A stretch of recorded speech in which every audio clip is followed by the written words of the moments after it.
नमस्कार, स्वागत आहे तुमचं आमच्या यूट्यूब चॅनलवर. तर आज आम्ही बनवणार आहोत मुगाच्या डाळीचे डोसे. त्यासाठी सर्वात अगोदर 2 वाटी मूग डाळ घ्यायची आहे.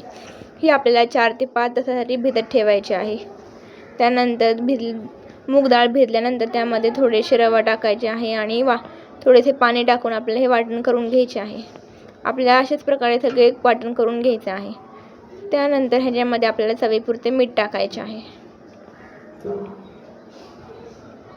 मिक्सरच्या भांड्यामध्ये लसूण, एक छोटा तुकडा अद्रक, साल काढून घेतलेले खोबरे, डाळ, ओल्या नारळ घ्यायचा आहे, धुवून घेतलेली कोथिंबीर, धुवून घेतलेल्या मिरच्या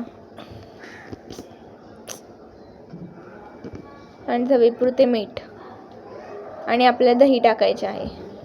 हे आपल्या मिक्सरमध्ये वाटण करून घ्यायचे आहे.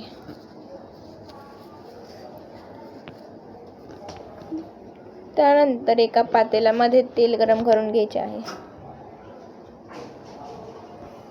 हे पातेल आपलं चांगलं गरम झाल्यानंतर त्यामध्ये थोडेसे तेल टाकायचे आहे.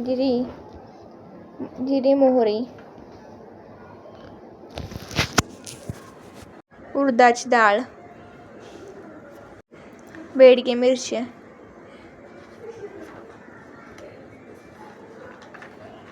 आणि कढीपत्ता टाकायचा आहे आणि आपण मिक्सरमध्ये वाटण करून घेतलेले टाकायचे आहे.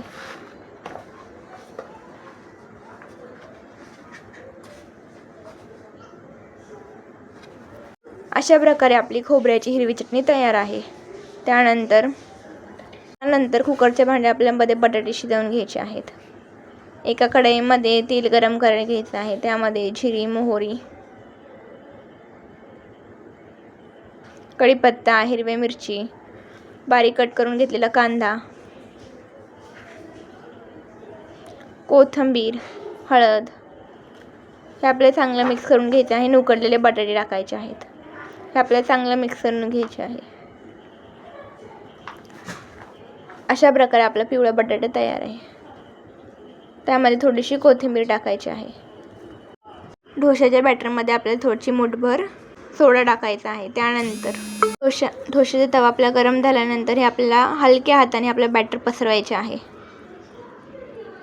व्हिडिओमध्ये दाखवते त्याचप्रमाणे आपल्याला असा डोसा तयार करून घ्यायचा आहे.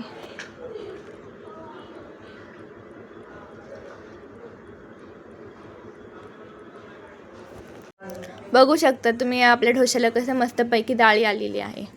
अशा प्रकारे आपला मुगाचा डोसा तयार आहे. अशाच प्रकारे आपल्याला सर्व डोसे तयार करून घ्यायचे आहेत.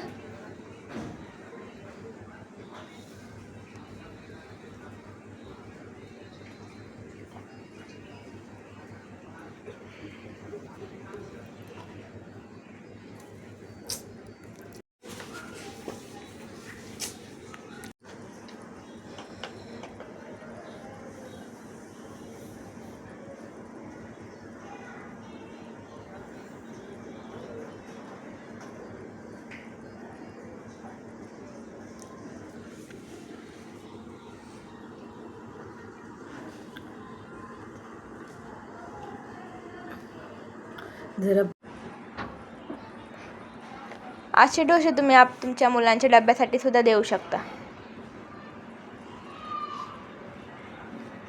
अशा प्रकारे आपल्याला सर्व डोसे तयार करून घ्यायचे आहेत.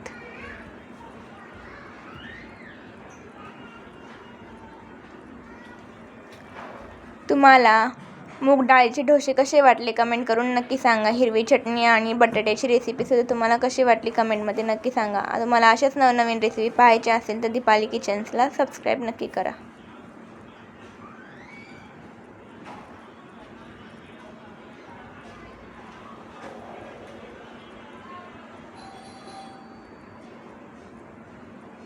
धन्यवाद.